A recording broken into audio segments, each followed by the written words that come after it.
আমি বাংলাদেশে এখন ফজু পাগলা হয়ে গেছি এবং এই নামটা আমাকে দিয়েছে মুক্তিযুদ্ধ বিরোধী জামাতে ইসলাম। আমি নাকি ফজু পাগলা।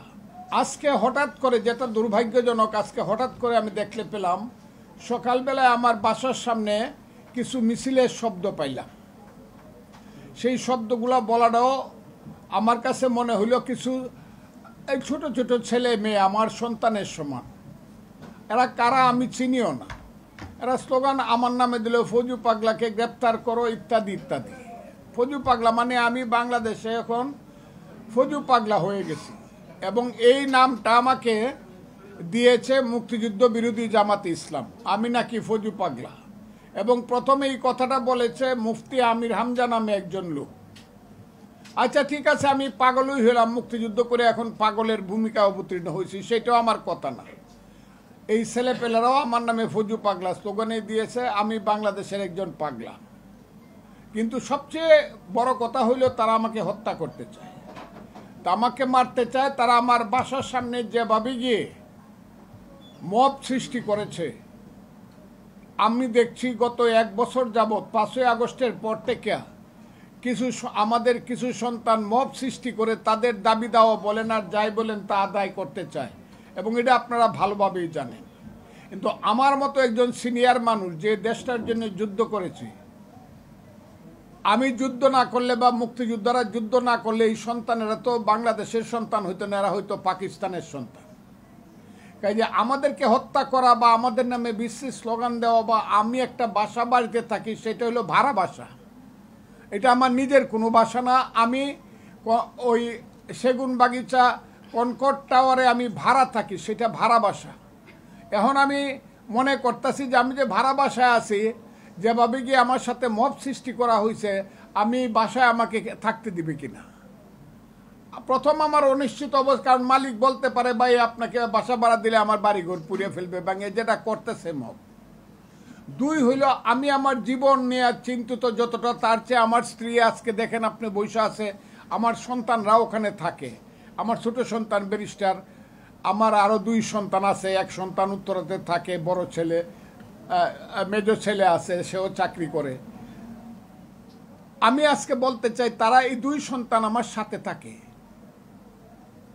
তাদের তো কোনো অপরাধ নাই। এবং একজনের বাসা পর্যন্ত কি মব সৃষ্টি করা যেটা বাংলাদেশে হইতেছে, এটা কি আপনারা ন্যায় ভিত্তিক মনে করেন কিনা বা ন্যায্য মনে করেন কিনা।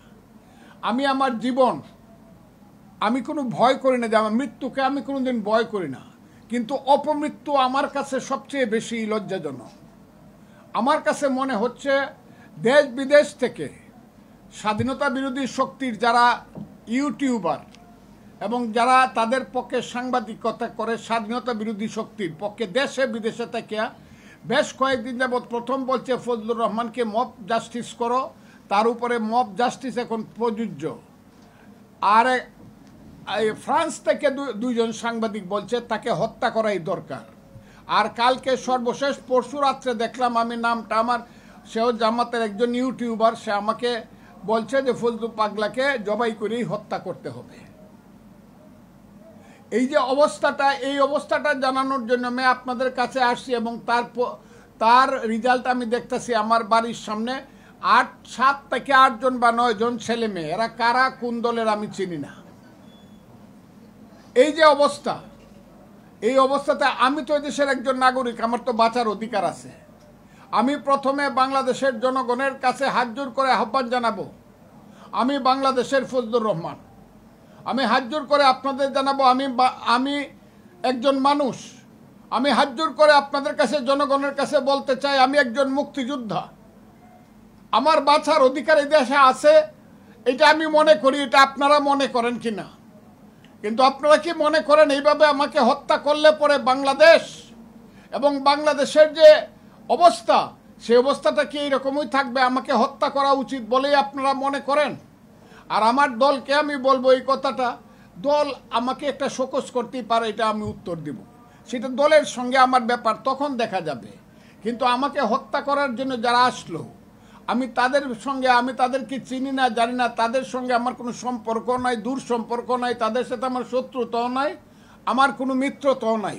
কিন্তু এই যে মব, একটা সিচুয়েশন সৃষ্টি হয়ে আমাকে যে হত্যা করার জন্য বা আমার ছেলে মেয়েদেরকে সর্বনাশ করার জন্য, আমার পরিবারকে সর্বনাশ করার জন্য আমি একটা ভাড়া বাসায় থাকি, এর মধ্য দিয়ে আমার কাছে মনে হচ্ছে যে এই দেশে কি আমার বাঁচার অধিকার আছে কি নাই এটা জনগণকে জানানো উচিত।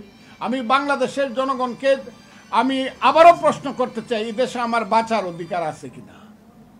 আমি এদেশের আইন শৃঙ্খলা বাহিনী, যদিও আমি দেখেছি আইন শৃঙ্খলা বাহিনীর সঙ্গে আমার স্ত্রী যোগাযোগ করার সঙ্গে সঙ্গে পুলিশ এসেছে, আমি তাদেরকে তারা তাদের দায়িত্ব পালন করেছে, এবং আমি শুনেছি আর্মিও এসেছে, আমি তাদেরকে ধন্যবাদ জানাই।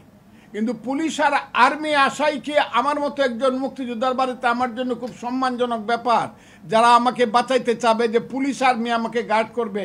আমি একা একা দেশে চলতে পারবো না। আমি শান্তিপূর্ণভাবে আমার জীবন নিয়ে, হ্যাঁ আমার যদি অপরাধ হয়, ছেলেরা যদি মনে করে তাদের বিরুদ্ধে আমি কোনো কথা বলছি, আমি কোনো অপরাধ করছি, তা আমার বিরুদ্ধে তারা কেস করুক, মামলা করে আমাকে, যদি আমি অপরাধ সেই ধরনের অপরাধ করে থাকি যেটা হলো বেইলেবল সেকশন না, আমাকে তারা জেলখানায় পাঠিয়ে দেয়। তারা আমার বিরুদ্ধে মামলা, আমি কি অপরাধ করছি তারা বলুক, তা তো সেটাও বলে না। কাজে আমি আপনাদের কাছে এই কথাটা বলার জন্যই আসছি আজকে, যে আপনাদের মাধ্যমে আমি সারা জাতিকে জানাতে চাই, বাংলাদেশের মানুষ আপনারা জেনে রাখুন, আমার জীবন বড় শঙ্কায় আছে। আমি ফজলুর রহমান, আমি দেশকে ভালোবাসি, আমি মুক্তিযুদ্ধকে ভালোবাসি, আমি দেশের মানুষকে ভালোবাসি। বিশেষ করে আমার যে এলাকা ইটনামিটা মনস্টগ্রামের মানুষ, কালকের থেকে বোধহয় ওখানে নাওয়া খাওয়া মানুষের বন্ধ। ইটনা অষ্টগ্রাম মিটামনের মানুষ, আমি কথাটা যেখান থেকে আমি নির্বাচনী এলাকা, সেখানের মানুষ নিস্তব্ধ হয়ে গেছে।